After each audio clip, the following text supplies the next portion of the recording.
अध्याय 11 श्लोक 36-40। अर्जुन उवाच स्थाने ऋषिकेश तव प्रकीर्त्या जगत्प्रहस्यत्युनरज्यते च रक्षांसि भीतानि दिशो द्रवन्ति सर्वे नमस्यन्ति च सिद्धसङ्घा कस्माच्च तेन नमेरन्महात्मन् गरीयसे ब्रह्मणोऽप्यादिकर्त्रे अनन्तदेवेश जगन्निवास त्वमक्षरं सत्तत्परं यत् त्वमादिदेव पुरुषः पुराण स्तवमस्य विश्वस्य परं निधानं वेत्तासि वेद्यं च परं च धाम त्वया ततं विश्वमनन्तरूप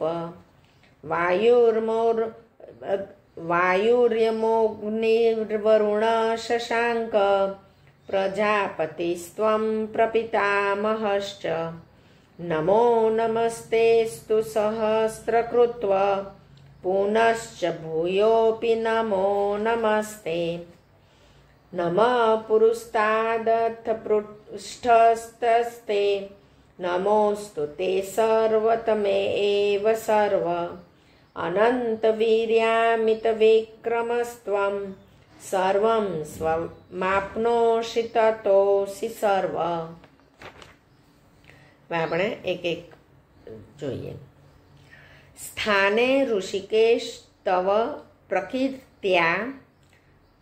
પ્રકીર્ત્યા એટલે નામ ગુણ અને પ્રભાવના કીર્તનથી જગત પ્રહસ્યતિ અનુરજ્યતે ચ રક્ષાંસી ભીતાની દિશઃ દ્રવંતિ સર્વે નમસ્યંતિ ચ સિદ્ધસંગા। એટલે અર્જુન ફરીથી સ્તુતિ કરતા બોલ્યા, હે અંતર્યામી, એ યોગ્ય જ છે કે આપના નામ ગુણ અને પ્રભાવના કીર્તનથી વિશ્વ ઘણું હરખાઈ રહ્યું છે અને પ્રેમ વિહવળ પણ થઈ રહ્યું છે, તેમજ ભય પામેલા રાક્ષસો આમ તેમ નાસી રહ્યા છે તથા સર્વે સિદ્ધ ગણોના સમૂહો નમસ્કાર કરી રહ્યા છે। એટલે પહેલાં એમણે બધું પેલું જોયું, વિકરાળ, કે બધા આ કૌરવો ને અમુક લોકો બધા એમના મોઢામાં જઈ રહ્યા છે અને પછી બહાર નથી નીકળતા, એટલે બધા હોમાઈ જાય છે, એવું બધું વિકરાળ સ્વરૂપ જોયું। પણ એમણે આવું બીજું પણ જોયું એમના વિશ્વરૂપમાં કે લોકો હરખાઈ પણ રહ્યા છે એમનું નામ ગુણ અને પ્રભાવના કીર્તનથી। એટલે એવા સિદ્ધ ગણોના સમૂહો નમસ્કાર પણ કરી રહ્યા છે। એટલે અમુક બધા ઋષિ મુનિઓ છે એ બધા બી એમને જોઈ રહ્યા છે ને નમસ્કાર કરી રહ્યા છે। એટલે પછી આગળ કહે છે, કસ્માત ચ તેન નમેરન મહાત્મન ગરીયસે બ્રહ્મણઃ અપી આદિકર્ત્રે અનંત દેવેશ જગન્નિવાસ ત્વમ અક્ષરમ સત અસત તત્પરમ યત। એટલે કે હે મહાત્મન, બ્રહ્માના પણ આદિકર્તા અને સૌથી મોટા આપને તેઓ કેમ ન નમે? કેમ કે હે અનંત, હે દેવતાઓના ઈશ, હે વિશ્વના પરમ આધાર, જે સત અસત અને બેથી પર અક્ષર એટલે કે સચ્ચિદાનંદ ઘન બ્રહ્મ છે, એ આપ છો। એટલે હવે અર્જુનને પૂરેપૂરો વિશ્વાસ થઈ ગયો કે આ કોઈ મને જે લાગતા મારા જેવા કૃષ્ણ નથી, આ કોઈક અલૌકિક વિભૂતિ છે અને એ મારી જોડે મારા જેવા થઈને રહે છે। એટલે એકચ્યુઅલમાં કૃષ્ણએ આ અવતાર લીધેલો અને મનુષ્ય રૂપ લીધું હતું, કારણ કે મનુષ્યની જેવી રીતે એમના જેવા રહીને એમના પ્રોબ્લેમ સોલ્વ કરવાના હતા. નહીતર હવે સપોઝ એમનું આ અવતાર યુગે યુગે જે અવતાર લેવાનો એમણે સંકલ્પ કર્યો હતો, તો એ અવતાર કેમ લે? નહીતર એમના ભગવાન રીતે રહીને જ બધા પ્રોબ્લેમ સોલ્વ કરી દે.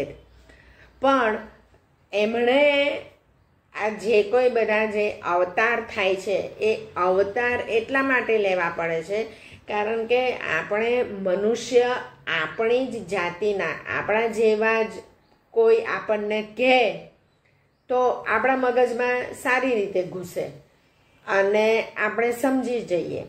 પણ હવે આ જ વસ્તુ હવે કૌરવ પાંડવોનું આવું આટલું મોટું યુદ્ધ થવાનું છે.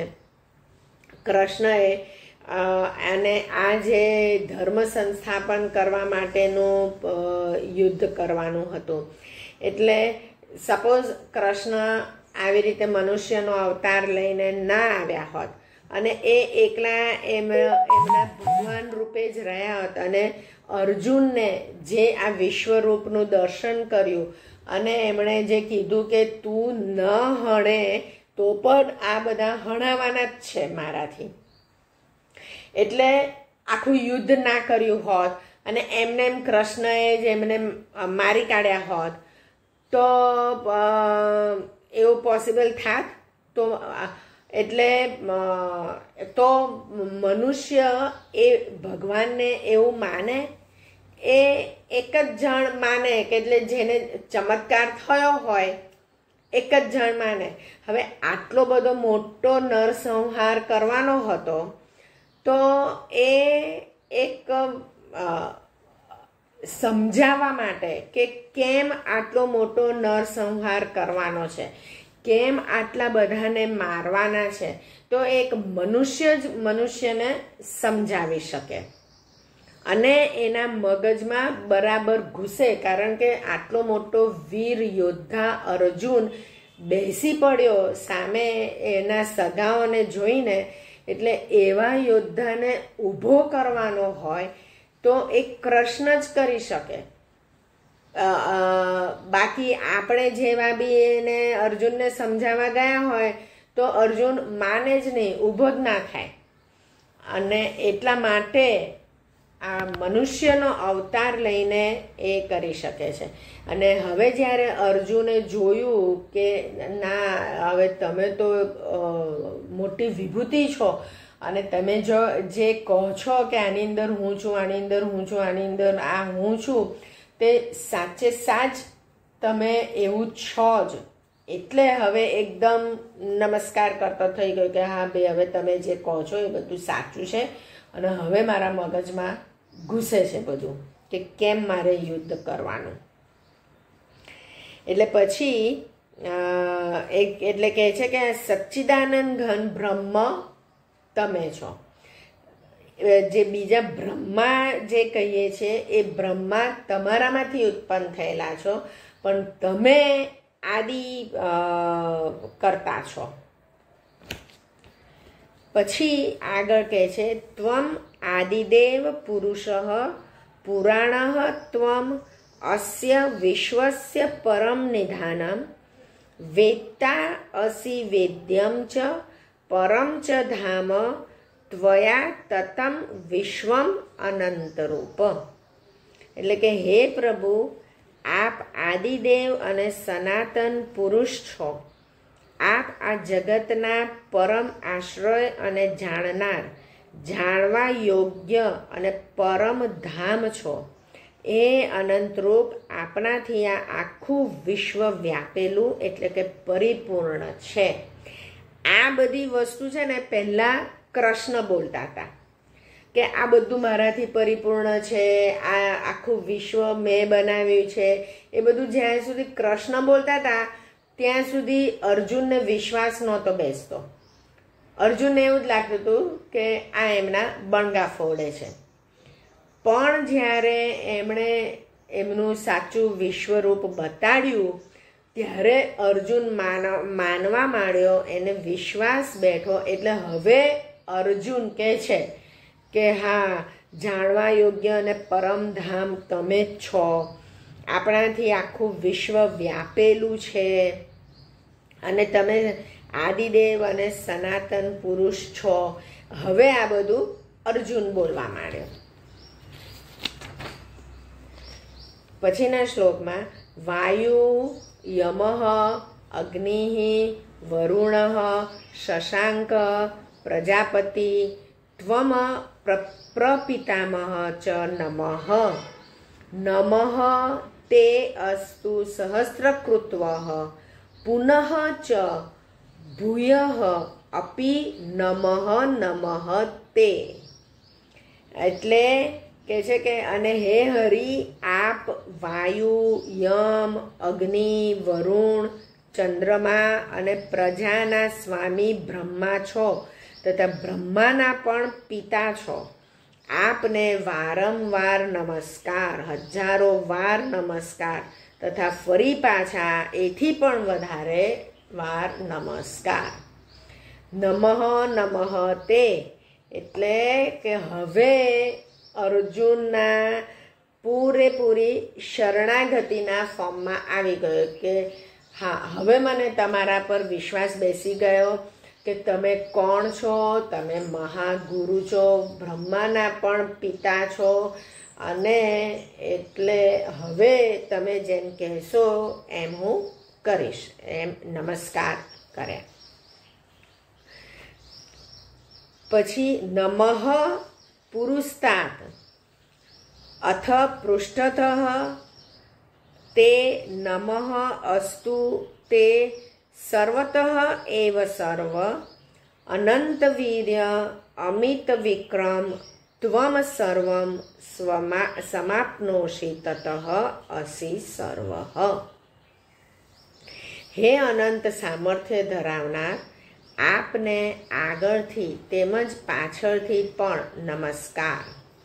હે સર્વના આત્મા, આપને બધી જ બાજુથી નમસ્કાર કરું છું, કેમ કે અનંત પરાક્રમી આપ આખા બ્રહ્માંડને વ્યાપીને રહેલા છો, માટે આપ જ સર્વરૂપ છો.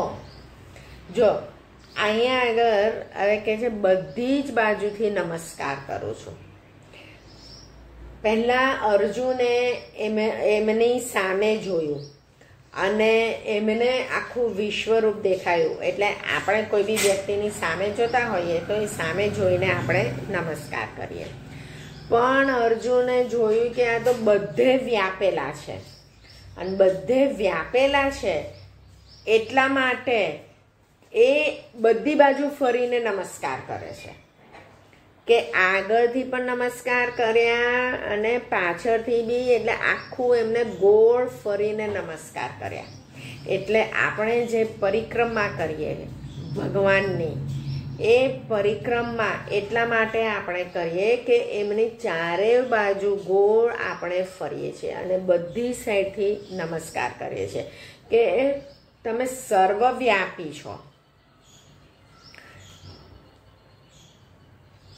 એટલે આ રીતે આપણે આપણા બાળકને એ સમજાવવાનું કે તને જ્યારે કોઈ આવા ગુરુ મળે કે જે તારા બધા જ સંશયોને દૂર કરે, તારા જેટલા બી ડાઉટ્સ હોય એ બધું ક્લિયર કરે અને તને જ્યારે પણ કંઈ બી પ્રોબ્લેમ હોય અને ત્યાંથી એમની પાસેથી તને સોલ્યુશન મળતું હોય, ચમત્કારિક સોલ્યુશન નહીં, તને ઊભો કરીને તારી પાસેથી સોલ્યુશન કરાવે. અહીંયા આગળ કૃષ્ણ ચાહત તો કૃષ્ણ જ લડાઈ લડી લે તને પેલા બધાને મારી કાઢત, પણ એવું નહોતું કરવાનું. કૃષ્ણએ માણસને ઊભો કરવાનો હતો, અર્જુનને ઊભો કરવાનો હતો અને અર્જુન જોડે યુદ્ધ લડાવવાનો હતો. કારણ કે પુરુષાર્થ કરવા માટે એમણે માણસને અહીંયા મોકલ્યા છે. એટલે આપણા બાળકને પણ એ જ સમજાવવાનું કે તને આવો કોઈ ગુરુ મળી જાય જે તને પૂરેપૂરો તને વિશ્વાસ, દ્રઢ વિશ્વાસ એમના પર બેસી જાય તો એ ગુરુ તને ઊભો કરશે તારા પ્રોબ્લેમ્સનો સોલ્યુશન તારી પાસે જ લેવડાવશે, પણ તને સમજાવીને. એ ગુરુ તારા પ્રોબ્લેમ સોલ્વ નહીં કરી કાઢે. એ જ ગુરુ સાચા કે જે તને ઊભો કરે અને તને સમજાવીને તારા પ્રોબ્લેમ સોલ્વ કરાવે. એવા ગુરુને નમન કરવાના અને એવા ગુરુ શોધી કાઢવાના. એવા ગુરુ ના મળે તો આપણા આ શાસ્ત્રો એ આપણા ગુરુ એવું સમજીને આપણે ચાલવાનું.